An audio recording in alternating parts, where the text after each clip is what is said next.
Esta es la primera clase de UDELAR, Cultura Institucional y Gobierno Universitario. Vamos a trabajar sobre todo la historia de las universidades, vamos a ver el concepto de universitas, que es la etimología de la palabra universidad, modelos universitarios, algo de autonomía, vamos a ir viendo algunas otras cosas más adelante, el movimiento estudiantil latinoamericano, el manifiesto de Córdoba, algunos hitos en la historia de la educación en Uruguay y la historia de la UDELAR. Universitas es el origen de lo que es la palabra universidad. Significa todo entero, universal, uno. Se dice que la palabra fue creada por Cicerón, un político, filósofo, escritor y orador romano. Inicialmente, universitas se relacionaba como con un sindicato, una agrupación, una agremiación, un grupo de personas con un interés en común que tenía que ver con la formación, ¿no? De filosofía, de política, de la escritura, y después pasó a ser considerado un centro de estudios. Los primeros ejemplos de universidad se dan en la Edad Media, que básicamente estaban relacionados con formar a jóvenes clérigos. Entonces la teología estaba muy presente, ¿no? Era la principal formación. También se formaba en derecho, sobre todo para lo que es notariado, y medicina, ¿no? Una medicina muy básica, ¿no? Bastante lejos de la ciencia también. O sea, de lo que es actualmente considerado una práctica medicinal con evidencia científica. Y se considera que facultades mayores, o sea, las principales, o las formaciones principales, tenían que ver con eh, eh, la teología, el derecho y la medicina, y las menores, que eran como parte de, ¿no? de cultivar el espíritu, eran las artes y la filosofía. La filosofía siempre estuvo también muy presente a partir de toda esa historia griega de lo que es la importancia de cultivar el espíritu de la filosofía. Bueno, eran instituciones de la cristiandad, eran instituciones católicas, tenían el sello papal del momento, su lengua era en latín, se aprendía también latín, y todos los saberes que se enseñaban estaban bajo el método escolástico, que es un método de aprendizaje típico de la época en la que se formaban los clérigos.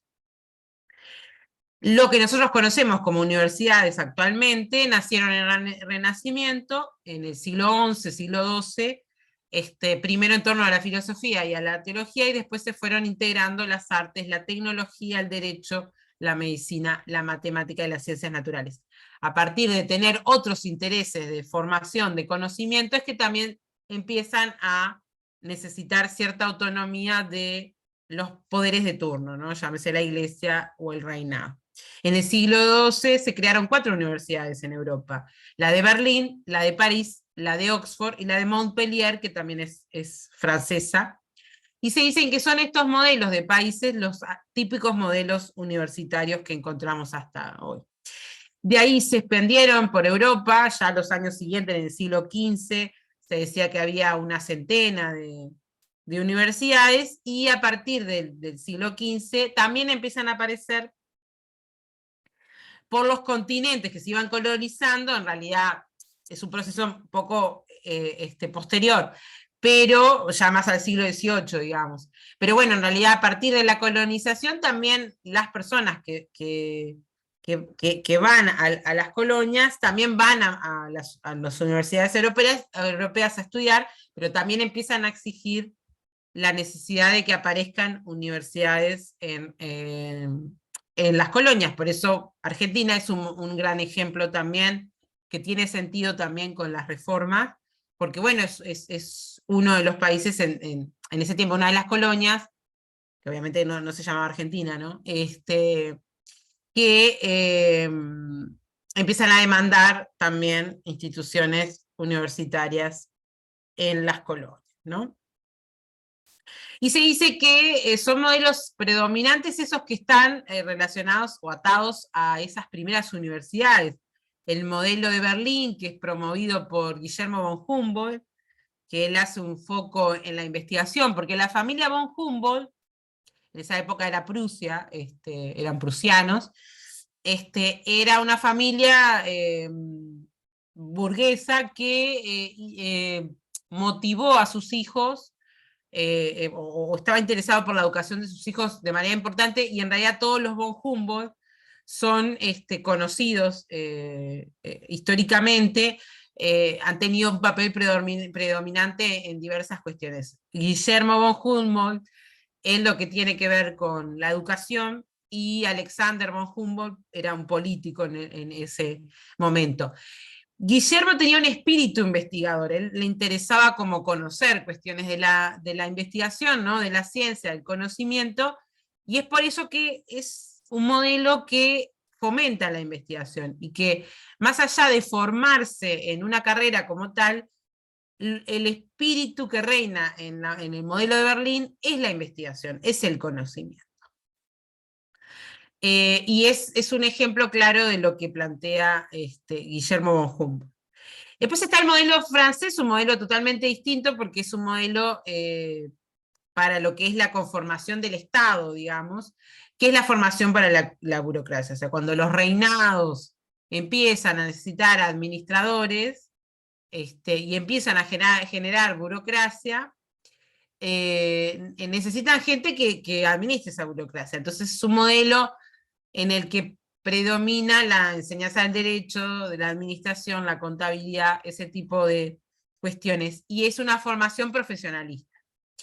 Y después tenemos el modelo anglosajón, que es la experiencia de Oxford, de un modelo de campus, de claustro. Ellos son los que implementan el modelo de ir a estudiar y estar dentro de la universidad, con una gran formación religiosa en esa época, porque cuando se crea Oxford también es cuando se separa la iglesia anglicana, ¿no? de la iglesia católica. Entonces hay una gran formación religiosa, hay todo un ejemplo, o sea, hay todo un modelo de formación religiosa, y el modelo anglosajón es ese modelo en donde cultivamos al ser humano para vivir en sociedad, ¿no? Para ser un buen ciudadano.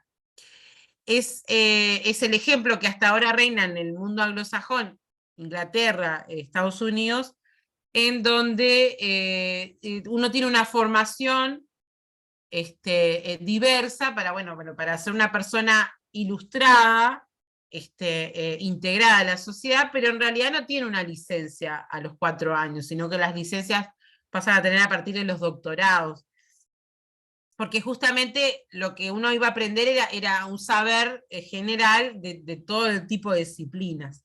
Y ellos son los modelos ellos son los que instalan un modelo de estudiantes extranjeros. O sea, las familias adineradas les interesaba que sus hijos fueran a estudiar a Oxford, siendo extranjeros, porque se los aceptaba, fueran a cultivar este espíritu del ciudadano inglés, ¿no? Por algo también el ciudadano inglés, ese lord inglés, tiene que ver en esta historia, ¿no? Es decir, bueno, en este modelo de sociedad.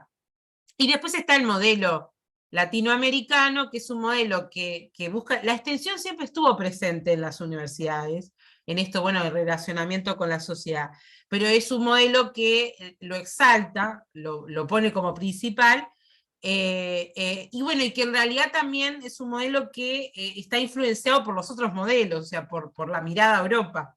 Entonces es un modelo que aspira a la investigación, a la formación con licencias, más del estilo francés, y también es un modelo que busca la extensión en este caso. O sea, está como influenciado por el modelo de Berlín o el modelo francés, no tanto el anglosajón, porque bueno, en la época, o sea, el modelo de campus no está tan instalado en Latinoamérica, y al contrario, pero sí la formación para el buen ciudadano, pero no la formación religiosa como tal, es un rechazo, en cambio, el modelo latinoamericano, la formación religiosa. El concepto de autonomía en la universidad siempre estuvo presente, o sea, es algo desde los inicios, porque surge prácticamente con el surgimiento de la universidad.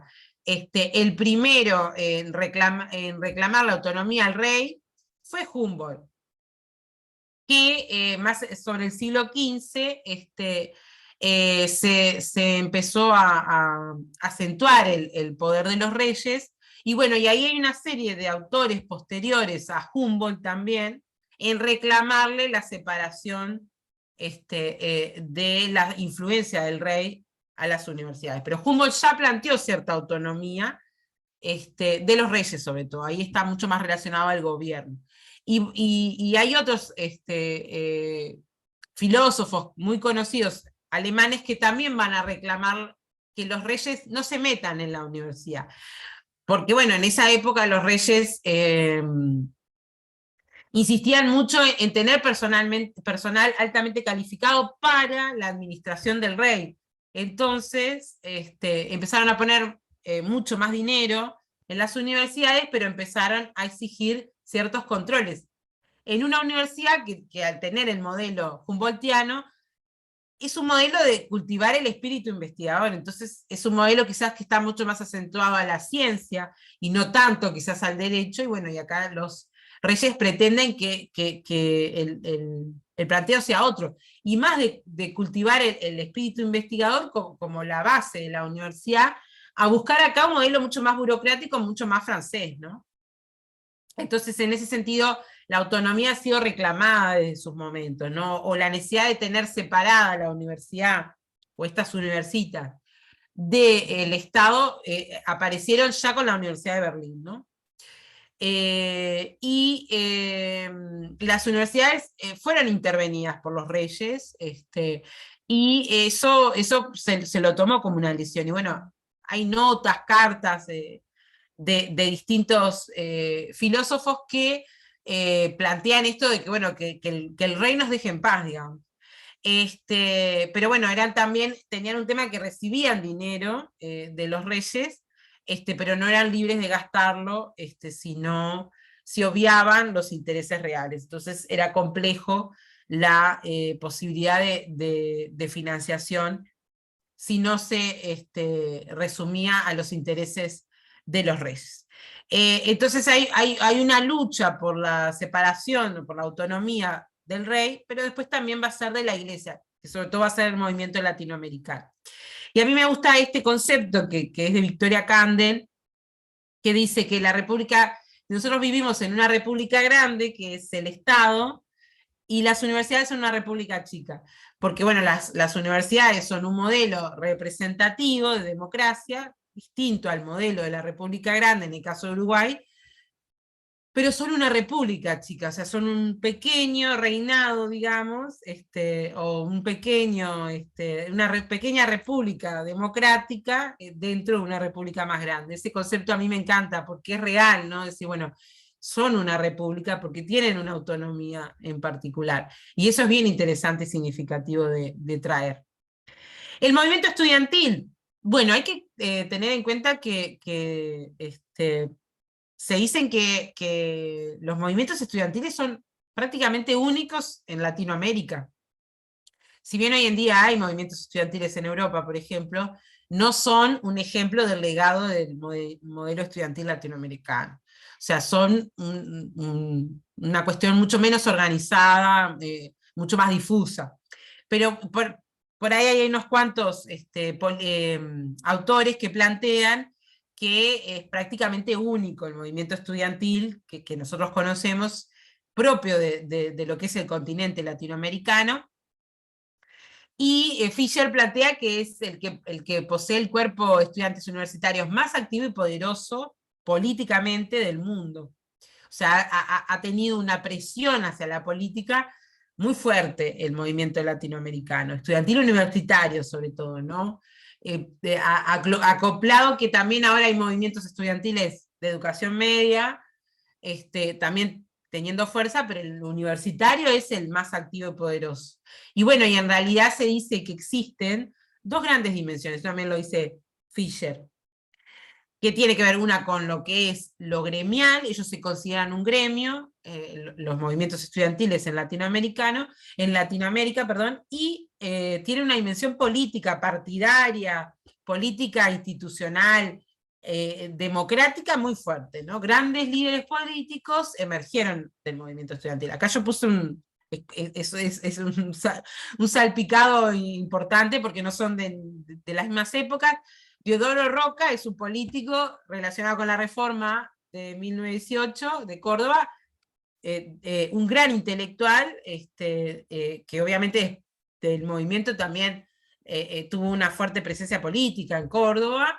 José Ingeniero fue estudiante, es político de la Universidad de Buenos Aires, que tuvo un gran aporte también a las reformas educativas universitarias de Argentina, es muy interesante de leer.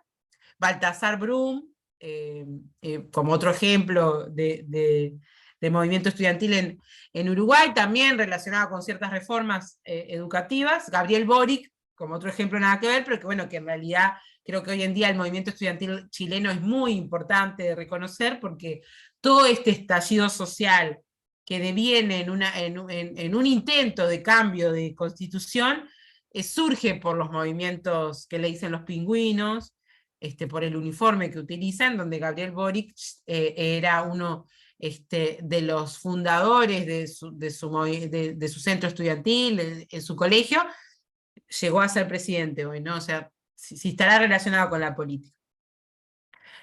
Es un movimiento que implementa protestas, paros, participación en medios de prensa, congresos internacionales, la capacidad de moverse en otras épocas cuando era muy difícil poder ir de México a La Habana y de La Habana a Uruguay, que también hubo acá un congreso, pero el movimiento estudiantil lograba movilizarse, ¿no? Y lograba generar recursos para poder hacer eso.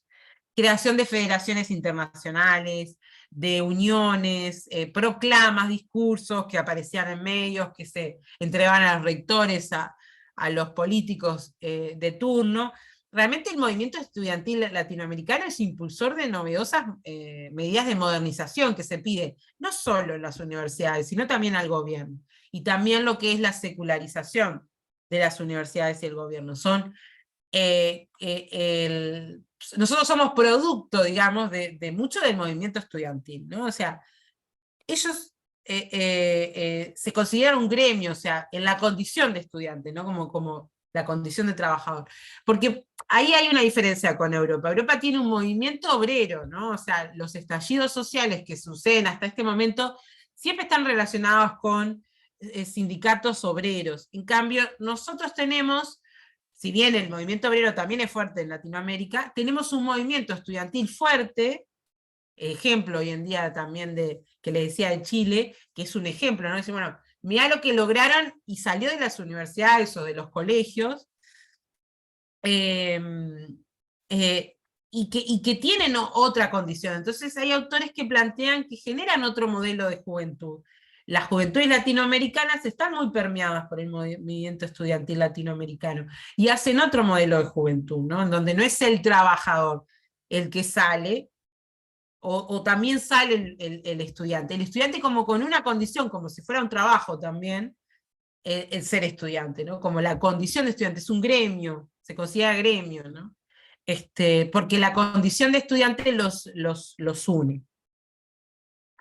El movimiento estudiantil a través de los años se fortalece desde hace más de 100 años, se organiza, están organizados a nivel internacional, se politiza, ¿no? Entonces, en realidad está muy relacionado con la política.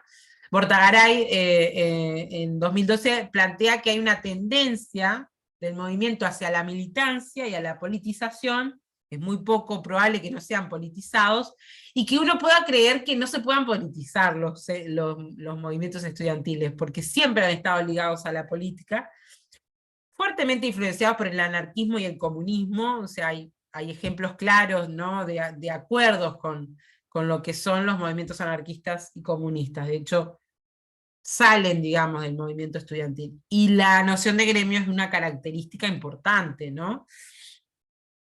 No voy a hablar acá de la historia del movimiento estudiantil, porque bueno, eso sería para otro curso, o para otra clase, porque tiene mucho, pero acá es un gran resumen de lo que es el movimiento, ¿no? Decir, bueno, si uno se pone a leer, hay mojones, hay eventos, hay movimientos hacia distintos países para reunirse, trabajos, bueno, es impresionante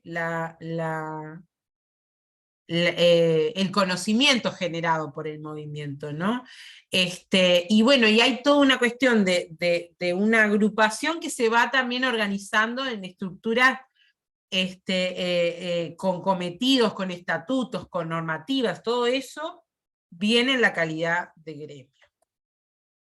Y bueno, llegamos a lo que es el Manifiesto de Córdoba, ese ejemplo del movimiento estudiantil, uno de los mojones que más también hace a lo que es la organización en posterior y a la conformación del movimiento estudiantil como una condición de juventud latinoamericana, ¿no? O sea, siempre se hace referencia a este punto, en donde, bueno, en Córdoba en 2018 surge una revuelta de estudiantes universitarios reclamando, acá en este caso sobre todo la secularización de la universidad, ¿no? La Universidad Nacional de Córdoba en ese momento estaba a cargo de la Iglesia Católica y ellos plantean, debido a todas estas experiencias de universidades europeas, quitar la educación confesional, ¿no? Autoritaria, tradicional, y saltar hacia una educación mucho más moderna, científica y autónoma, mucho más en modelo de ejemplo de las universidades europeas. Y entre diversas demandas, el manifiesto eliminar de Córdoba es larguísimo, de toda la proclama que tiene, es impresionante, realizada por Deodoro Roca, escrita por él, entonces él es un intelectual realmente, es un joven, en esa época no era tan joven, ¿no? Pero, como ahora, pero es un intelectual, miren acá ya había una gaceta universitaria, cómo ellos escriben, ¿no? Documentos, piden un gobierno universitario y de los universitarios, o sea, piden cogobierno, esto es una cuestión también muy propia de Latinoamérica, el cogobierno como también una integración a un modelo nuevo de trabajo, la autonomía, la libertad de cátedra, el ejemplo de libertad de cátedra, esta cuestión de decir, bueno, el docente tiene la particularidad de decidir sus contenidos en función de un programa, ¿no? Pero que no están regulados por lo que en este caso la Iglesia quiere, que es como el reclamo.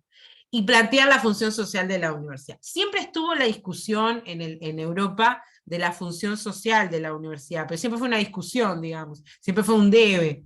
Y acá hay que destacar, y vuelvo a hablar del movimiento estudiantil, que en Europa es Humboldt, Ortega y Gasset, son autores en particular, intelectuales que plantean cambios, son reformistas. Acá estamos hablando de un movimiento estudiantil, o sea, un grupo de jóvenes que se junta y que plantea un cambio. Con la salvedad de que, bueno, que en este caso es Deodoro Roca el que escribe, pero no es, a diferencia de Ortega y Gasset, el que busca el cambio y el que lo logra, o el que lo plantea, sino que es un colectivo organizado. Y eso es bien diferente porque hasta ahora el ejemplo de los colectivos organizados universitarios es de Latinoamérica. Concurso de antecedentes. El concurso de oposición y méritos y antecedentes es pedido en 1918 por estos estudiantes universitarios. Y la lucha frontal contra cualquier forma autoritaria de saber y de gobierno. Pasemos a lo que es un poco la historia de la educación en Uruguay, que obviamente va a estar influenciada en lo que es la educación universitaria por el movimiento de Córdoba. Bueno, primero que nada, con la fundación de Montevideo en el 1724 surgieron algunas escuelas elementales, muy pocas, y se enseñaba lo imprescindible, que era lectura, escritura, operaciones aritméticas y preceptos religiosos, ¿no? No eran un atractivo para los niños, realmente ahí había, o sea, estaba todo esto de, bueno, si no aprendía el niño, se lo consideraba burro, se lo estigmatizaba, se lo violentaba, y se dice que se implementó años siguientes el método lancasteriano. Lancaster era un inglés reformista educativo que, bueno, que cambió algunas cosas de la educación, mejoró algunos resultados, pero bueno, no fue gran cosa, además de que aparece toda una inestabilidad social a partir del movimiento artiguista, que implicó el cierre de las escuelas. Artigas era un gran promotor de la educación, entonces durante el gobierno artiguista se crearon las escuelas de la patria, se llamaban, pero también tuvieron escasa duración e influencia, porque bueno, también la inestabilidad social no permitía cierta consolidación. Fue ya en el 25 y en el 1830 que, a partir de la declaratoria de la independencia y la Constitución, el jurar la Constitución, es que recién se empieza a gestar un sistema escolar público, y en esa primera Constitución ya se estaba hablando de la necesidad de educación, pero no obligatoriamente, ¿no? Ahí empieza a cobrar la enseñanza superior o media, sobre todo la media, que ya se pasaba a aprender gramática, latín, filosofía, o sea, habían algunas otras cosas. Aparecen las escuelas privadas y ahí empiezan a tomar relevancia en la burguesía al momento, entonces empiezan a crear esta cuestión de que la gente lleve a sus hijos a la escuela privada. Entre el 1849 y el 1870 es que aparece ya la Universidad Mayor. Nosotros tenemos una temprana intención, digamos, de lo que es la educación, tanto primaria, media y universitaria, pero bueno, con sus implicancias, ¿no? La Universidad Mayor tenía solo una facultad, que era jurisprudencia, tenía un equipamiento insuficiente, laboratorios muy malos, escasa biblioteca, y era difícil, entonces también era muy cara y solo tenías una formación. Entonces, no había una apertura social y en general, si querías buscar otra oferta tenías que irte a otro lugar, ¿no? Entonces, era muy deficiente y no cumplía con las expectativas de la gente. Si querías estudiar medicina tenías que irte a otro país. Y bueno, y era algo muy costoso. No va a ser hasta el 58, a 1958, que la universidad logre ser totalmente gratuita, porque lo deja la ley orgánica. Pero si bien hay leyes orgánicas de la universidad previas entre el 1870 y el 1958, siempre hay una discusión si la universidad es gratuita como tal. En 1870 se valida la educación media, o sea, acá ya existe lo que es la educación secundaria, y en 1874 es que surge la reforma educativa de José Pedro Varela, que es en la dictadura de la Torre, y que se apuesta por lo que es la educación primaria, donde se hace laica, gratuita y obligatoria también, pero que además también se necesita una formación de docentes. Entonces aparecen los institutos normales, que en ese momento eran separados, el de señoritas y el de varones, que más adelante después se van a hacer mixtos. En 1879 se crea la Escuela de Artes Oficios, que fue la precursora de la UTU, ¿no? Que más adelante pasará a ser la Universidad del Trabajo del Uruguay. Ahí ya, en 1879, se piensa en lo que es la educación técnico-profesional, ¿no? Entonces, esta cuestión de la educación para el trabajo, ¿no? Porque, bueno, hay todo un auge, digamos, de lo que es el trabajo obrero. En 1912 se crea un liceo para mujeres, o sea, acá ya estaba separado, pero ya surge también la formación de mujeres también en secundaria, y en el 19 surge el liceo nocturno. Miren qué precursor es el Uruguay en cuestiones de educación. En la Constitución de 1951, ahí se establece la obligatoriedad de la enseñanza primaria. Si bien era obligatoria por la reforma, es recién en el 51 en donde hay cierta coercitividad para cuando no llevas a tus hijos a la escuela, ¿no? Que aparece fuerte en la Constitución, ¿no? Que esto también tiene que ver más como con todo ese proceso de coercitividad que tiene el Estado, ya desde la dictadura de la Torre en adelante, pero ya casi un siglo después, es que se conforma realmente como obligatoria en la Constitución. Y por último, lo que es la historia de la UDELAR, que en 1767, porque se crea la Universidad Mayor, pero demora muchos años en implementarse. En el 1767 había un colegio franciscano de San Bernardino, que eran los primeros estudios superiores en Uruguay.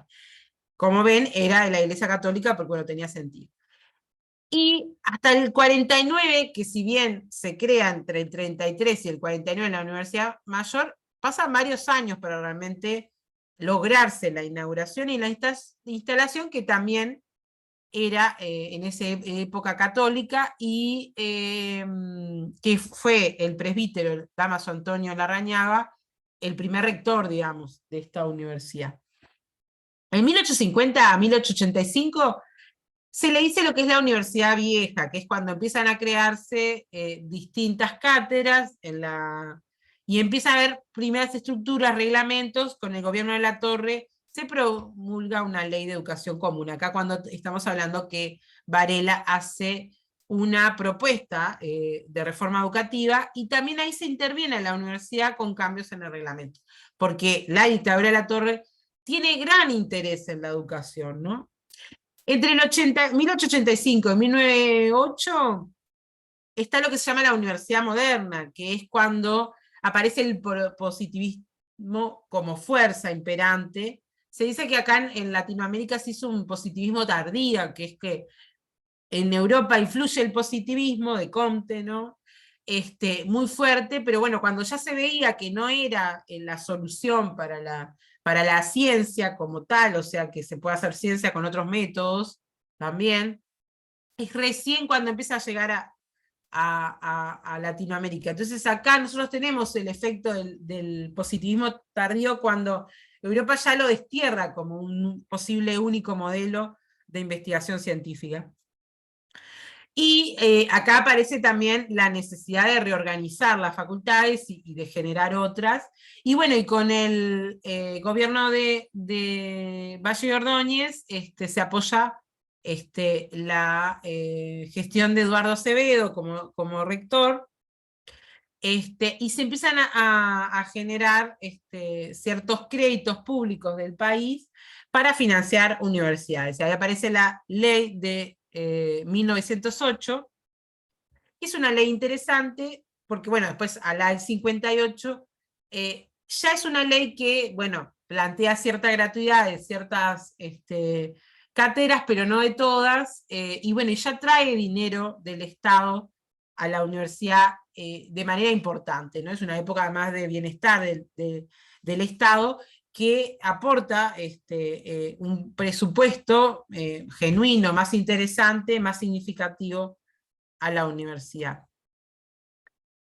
Después de 1908 al 38 aparecen nuevas facultades, hay una nueva ley en el 35 que se separa, porque en ese momento la universidad tenía a su cargo también la enseñanza secundaria, y se separan, ¿no? Es decir, bueno, en Uruguay no existen colegios universitarios. Argentina, por ejemplo, tiene esa tradición de que la enseñanza secundaria esté unida también a la universitaria. Es como común que haya un colegio secundario de la UBA, por ejemplo.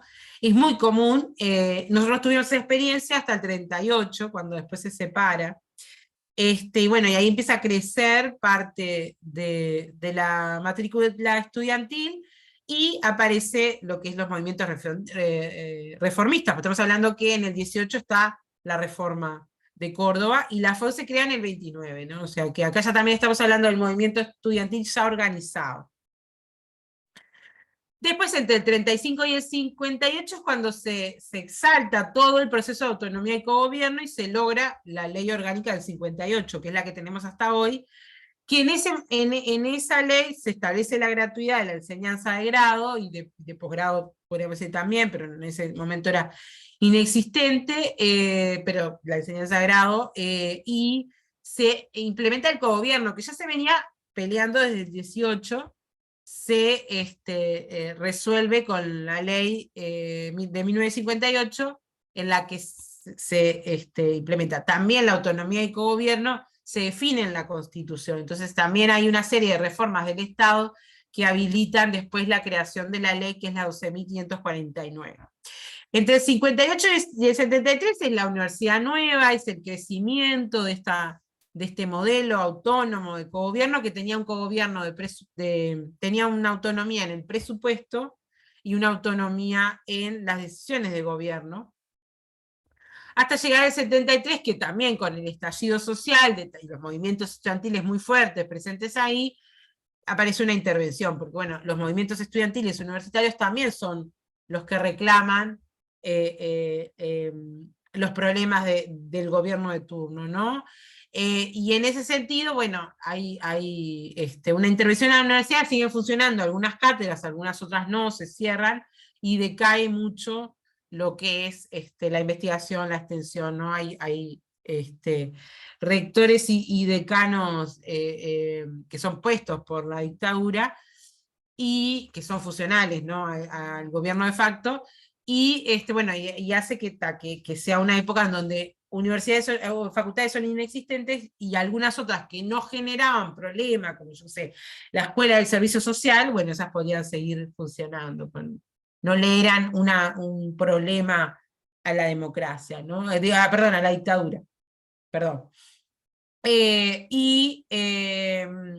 Ya con el retorno de la democracia, ahora sí, se dice que hasta el 2006 hay todo un nuevo inicio de camino de renovación científica. Bueno, ya también acá volvemos a que el positivismo no es solo el modelo de ciencia, entonces, bueno, se integran otro tipo también de cátedras y de modelos a lo que es la investigación científica.